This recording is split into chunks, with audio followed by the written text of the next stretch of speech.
What's up, everybody, and welcome back to my circle. And first and foremost, it is 2023, so I just want to wish you guys a happy new year, and may this year be filled with more life, great friendships, great health, abundant success, and just favor all year long. And today, I just want to talk about the topic of marriage, because with every new year, people are becoming more intentional in the things that matter to them. So me and my wife have been getting a lot of questions about what makes our marriage so great. And being honest, the first thing that I tell people is you have to work it to make it work. And we put a lot of time and energy into our marriage, just like we do anything else that's important to us. So today I'm going to share a video of me and my wife talking about one of our favorite books and how it has impacted our marriage. So stay tuned, and I hope you guys enjoy the conversation. Oh, I couldn't wait to share this one. Any moment, he would take you from waiting on it to walking in it. Love you, babe. Love you, girl.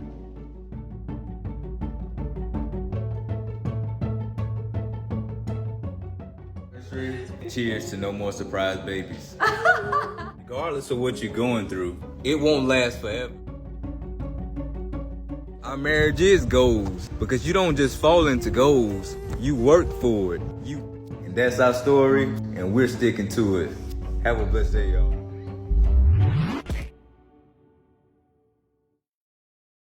Okay, I'm so excited because my husband has no idea what we're doing. But I was like, oh my gosh, so many people are asking us for marriage tips, and I would say that our marriage isn't perfect, No, but I feel like there's a few things that we've done and that have helped us, and so I just wanted to give you guys the number one book that helped us in our marriage. And I literally just I went out and asked my husband, and I was like, babe, what book do you feel like if we could give somebody the best tip for our marriage, what book would you recommend? And what'd you say? For your marriage. Yeah, so I grabbed it, and I'll put the link in the comments, so don't feel like you have to, remember this, but I that book. How many times have you read it?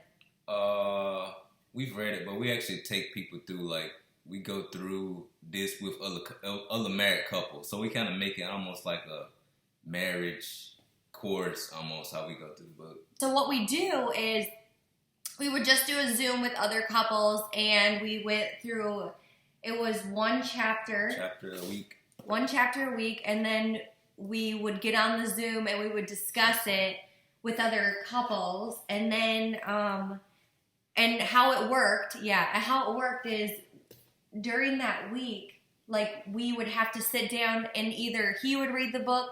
Did we have to read it together? Well, you can, if you're not working from home. Most of the couples kind of work from home, but if you didn't work from home, then you had two copies and you kind of read and talk about it, or you read it together, just depending on your circumstances. Yeah. Because I think it was just different. Most couples kind of did it together, but then you had some that worked two different jobs or two different shifts, so they just kind of read it on their own. Yeah, and I think that before we read this book, I feel like we never prayed together. We prayed together, but it was prayer to eat. Or prayer to go. It wasn't just being intentional, actually praying over each other's life and with each other about life. It was just, God bless this food to nourish my body. Amen. Yeah, but we didn't even, I didn't even do that before that. So I was I feel like this book was, and it's crazy because we've been through it. We went through it when we were first married, and then we went through it again, I think last year with another set of couples. And then I feel like our growth, every single time that we picked up this book, this is a book that you can pick up again and again and again, at different seasons of your marriage. And so that was, this book has literally, absolutely, the number one book that I would recommend for marriages. What other books do you feel have helped you, as a husband? Husband After God, because it makes you be more intentional, and it actually makes you have to not just read a book and learn something, but it gives you prompts to actually go and do things for your wife. I read it, and it had the one chapter about submitting to your wife and washing her feet. And I think you were pregnant at the time. I did that, and I washed your feet. But it was a good experience. But also, I just like to read not just books specifically for marriage, but taking books or podcasts or whatever you listen to that's about life, and then applying it to your marriage, or applying it to being a parent or just applying it to wherever you are in life. So pray big for your marriage. Husband after God. I like that. Love and respect. That was a good one. Yeah, that was the other one I was so many different angles that you can go with that. But it was a lot of things that we know, but we don't specifically do or we don't apply. And it's difference in like knowing what to do and actually doing it, or knowing what to say and actually speaking it. Like my wife know I love her all day long, but if I don't tell her, then her cup won't be filled, and I won't be speaking her love language, which is words of affirmation. So it's one thing to know and a whole another thing to do. That's another really good book, is the love languages. Oh, because I was trying to figure out what books I would recommend for people. Basically, like the number one thing that I would tell you is that you need to grow. Like, or you have to be willing to, you just have to be willing to grow. Yeah. You have to be willing to learn, because like all you know is what you've been taught and what you've seen through your parents if they're married, or people in your family who've been married. Like that's what you picture marriage as being. Or you may have this TV couple that you watch, and that the problem with that is you think it's perfect when TV just shows you all the highlight reels. It don't really show you the struggles and what's going on behind the scenes. So. And that's the one thing that I learned going through this book is like, not just us, but the people that we was going through this book with, we had so many things in common that we struggled with that wasn't really struggles. It was just things that we wasn't willing to talk about with each other, but we got on the course with these other couple, and they would say, and like, oh, you guys struggle with that too? Yeah. And it was like little petty things is what I call petty things is what we struggle with. But the problem was it was just never talked about, never addressed, so the pettiness just build up. We talk about dying by 1,000 paper clips. That's the pettiness in the marriage, the things that you don't talk about because you think it's not a big deal or it's such a little thing that is not worth bringing up. But sometimes your spouse needs to hear that because they don't know that it's something that bothers you. Dang. Like you had that analogy of like when you shake up like a Coke bottle. And then you shake a Coke bottle enough times, then all of a sudden it like explodes. And so like I just feel like so many people ask us, and I was like, you know what? I think so many times like we see social media and like it looks like this perfect thing, like this perfect marriage, but like you don't know what's happening, behind the scenes. Yeah. And like I'm just so thankful that we started, because so many people think like we started like this perfect couple and everything was like so perfect and blah blah, and I'm just like, no, like it took a lot of growth on both ends, like, and it took a lot of communication. Like I feel like we stunk at communication in the beginning. Wouldn't you say? Like we've been through so many marriage courses. Like really look back at like our marriage, how many times have we just been intentional?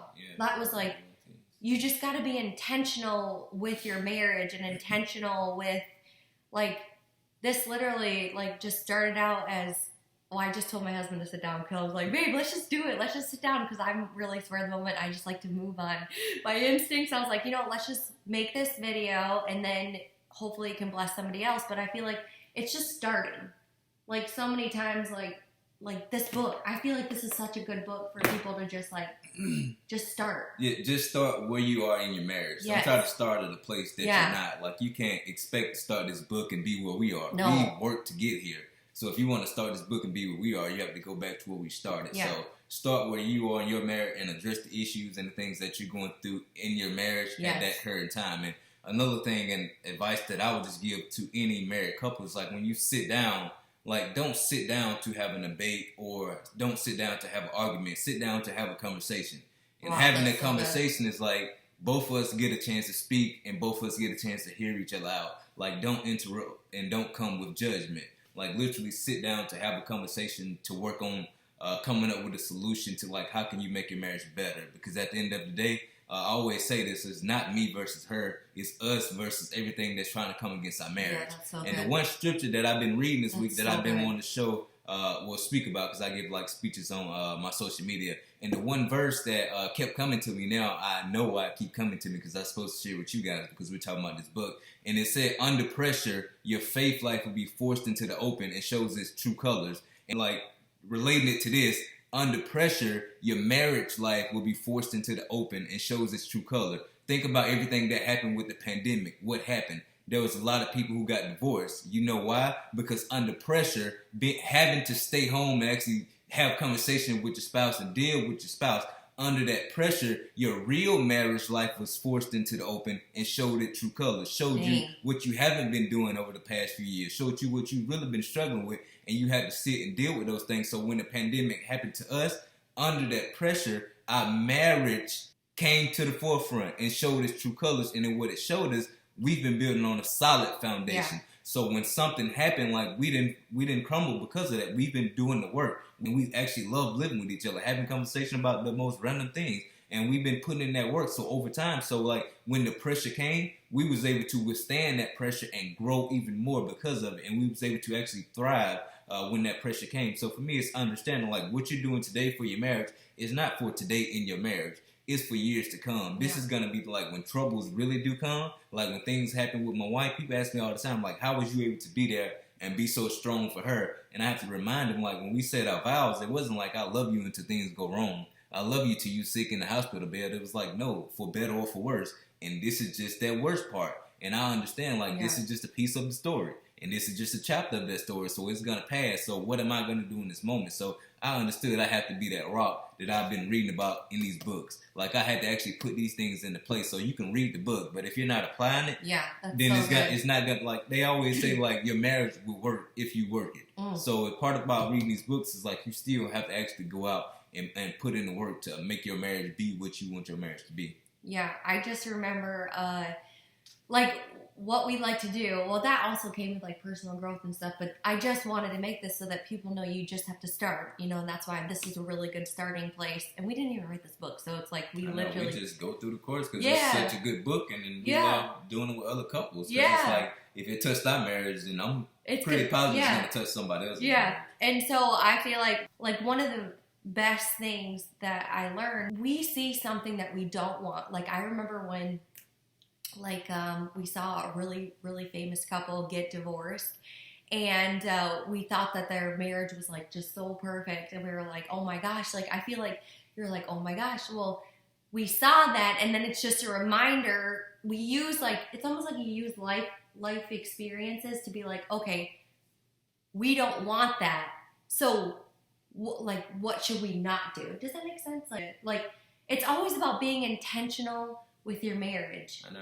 Like, for me, it's like, it's quotes, and Chad Canella, he said the quote one time, if you're not working on your marriage, then by default, you're working on your divorce. Yes. So when you see these things happen, you're like, okay, you've been talking about marriage, but have you really been working on your marriage? Yeah. Have you really been dealing with the issues and the struggles in your marriage? And I think that's what it comes down to, is like, no matter who you are, whether you're on TV and you're famous, or you live and you just, nobody knows who you are, like, you still gonna have struggles in your marriage. Yeah. And like, how are you dealing with those struggles? So for me, it's always understanding, like, when you see people who've been married for a long time, like, ask them for advice, but also when you see somebody who's been divorced, ask them for advice as well, because like, you can learn just as much from those people, because they did something wrong and you don't want to make those same mistakes that they made. Like, I listened to a guy, a preacher, he talked about a survey and interviewed like divorce guys, and it's like the top 3 reasons. They asked guys, like, what would you do differently? I would go to bed at the same time my wife every night. It was like, when you go to bed together, you grow in intimacy with your wife when you do that. You rest together and you wake up and have conversations together. So I started doing that, not lately, because these kids are crazy. So but that's just a season. I know, that's the season. You're right. Because I was actually loving that, because I was well rested, but now it's like, now I just have to have time to actually wind down at night. So it's a little different right now because the season that we're in with 5 kids. So it's a little different. But just hearing that from somebody who's divorced, like, oh, like, I never recognized it. I never put 2 and 2 together. Like, and then once I heard that and I started applying it, and I was realized, like, we was actually, like, when they say, like, I was like, yeah, grew intimacy. Yeah, right. But like, it really is something that, like, I didn't understand at the time. But when I started doing it, like, we really were growing in intimacy, because we was like literally resting together and waking up having good conversations, because we was on the same page. I wasn't waking up tired and she waking up full of energy. Like, we both was waking up full of energy, fully ready to handle what's going to happen that day. So just little things that you can learn, not just from people who've been married for a long time, even though it is great to learn from those people, but you can learn from people who make mistakes and go through divorce as well too. So yeah, that's so good. So we just wanted to come on here really, really quickly, and well, this wasn't really quick. I just feel like so many people have been asking, so that's why I'm like, let's just start recording and just sharing advice that we've learned over, like, how many years has it been? 2016?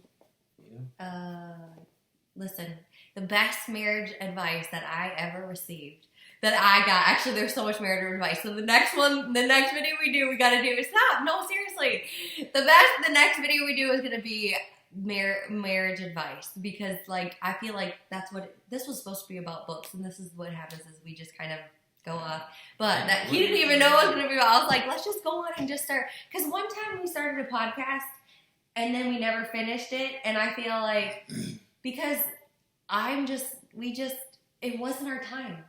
No, what had happened was I was excited about the podcast, but she loved for me to go on and talk, and I don't like to go on and just talk. I like to go on and have conversations. So yeah. She no longer wanted to do the podcast, and I didn't want to just go on and feel like I want to talk to people. I like to have conversations because I think that's when you get the more out of me when I have conversations. So she didn't want to have conversations on the podcast. Okay, all right. So, well, that's fine. It's all about communication. Listen, nothing's perfect. Our marriage is perfect. Listen, we knew this. Like, we talked about this, and I understood that she didn't want to do it. So, it wasn't like no hard feelings. It's just something that we tried, and the excitement wore off quick, and we just didn't do it anymore. So, all right. So, hopefully, well, I'll link all the books in the comments, and we will come back with another one that's like best tips that we learned in our marriage. Because this was supposed to be about books, but best marriage advice, and hopefully you guys have an awesome day.